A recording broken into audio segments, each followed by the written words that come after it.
I'm Andrew Kirsch. For just under a decade, I was an intelligence officer with the Canadian Security Intelligence Service.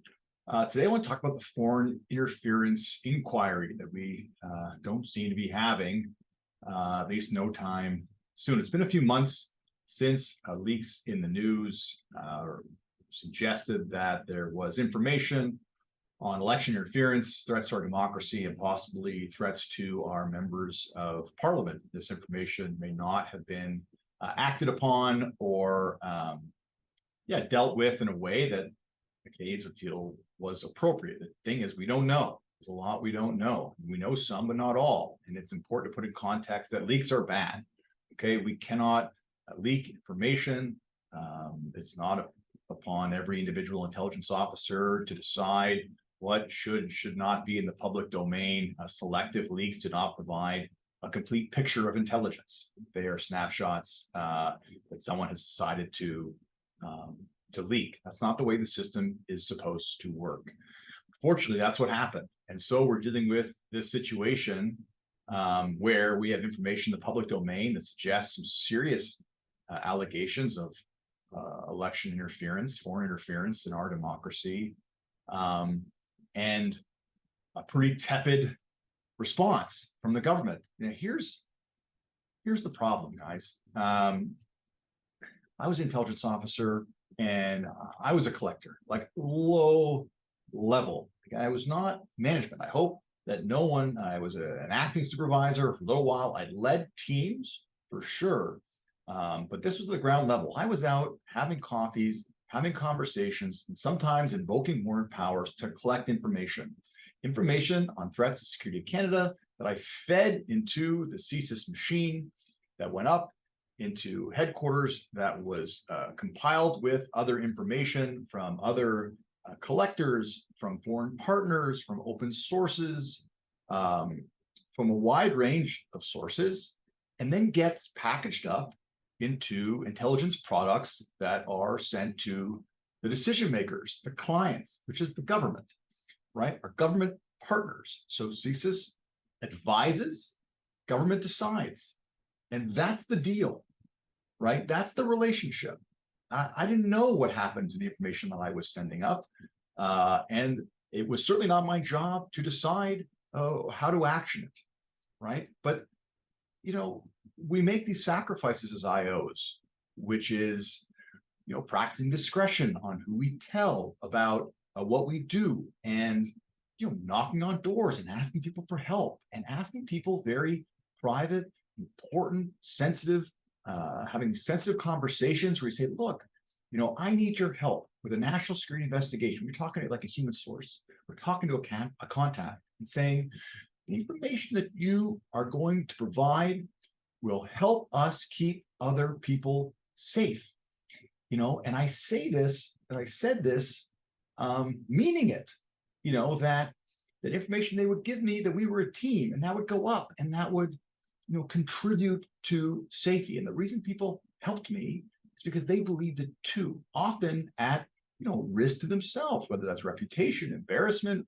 They want to, they help the government because they think they're being a help. They talk about their colleagues. They talk about information because they think it will help. Where the deal breaks down is when you provide that advice, you provide those recommendations, and nothing happens to them. And in this case, where people say, I didn't read that email, I didn't get that memo, sorry, well, no, that's not okay, right?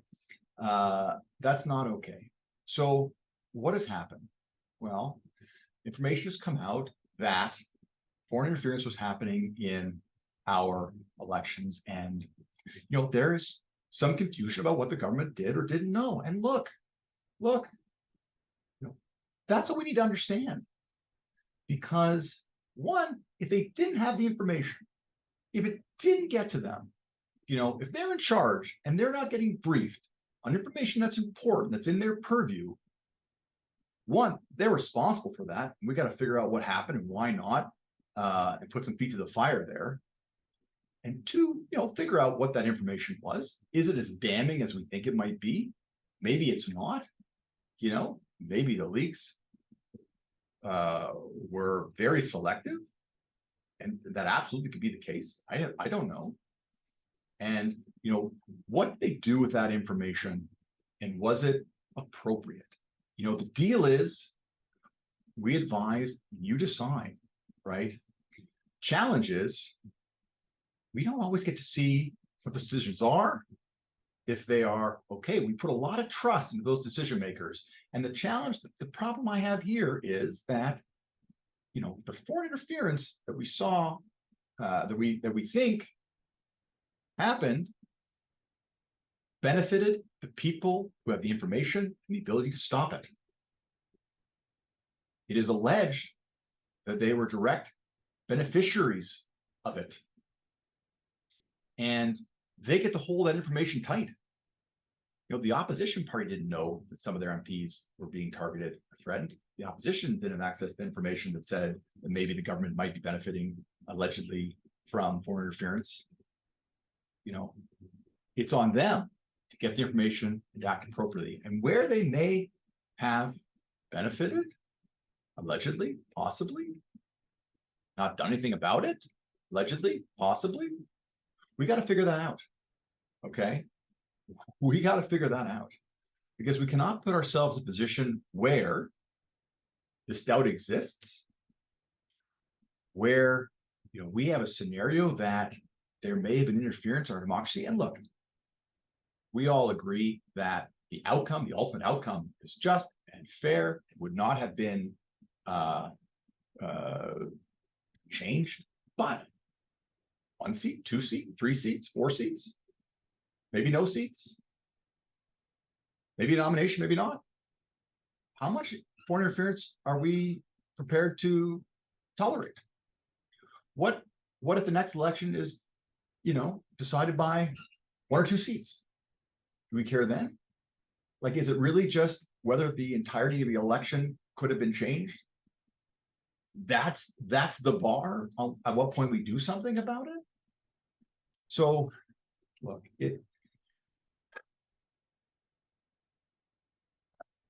we need to figure out what happened. Okay, sorry. We know a little bit about what happened. Okay, and we know the foreign interference happens. We have an intelligence service, CSIS. One of the core parts of the mandate is to investigate threats to the security of Canada, including foreign interference, espionage, and sabotage. Right? We know that this stuff happens. We know that it's a real threat. So what I want to know is, what do we do with that information? And were those actions appropriate for the information that we had? And how do we stop a situation where perhaps the people who benefit from the information, are also the ones to decide what they're going to do about it? And is that the best system going forward? Because this threat is persistent and not going away. So yeah, it's been a few months. I haven't talked much about this. We don't seem to be any closer to an inquiry, public inquiry, where we can all put our cards on the table and see what's going on here. This video is long, sorry, but there's this question of, well, we can't have a public inquiry because it will reveal a lot of secrets. Well, you know what? These are our secrets.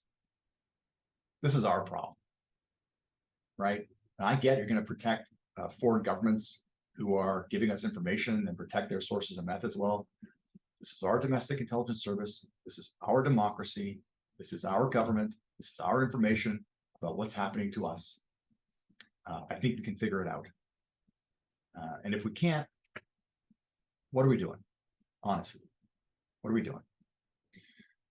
Apologies for the long video, a little longer than normal. I'm Andrew Kirsch. Any questions? info@kirschgroup.ca.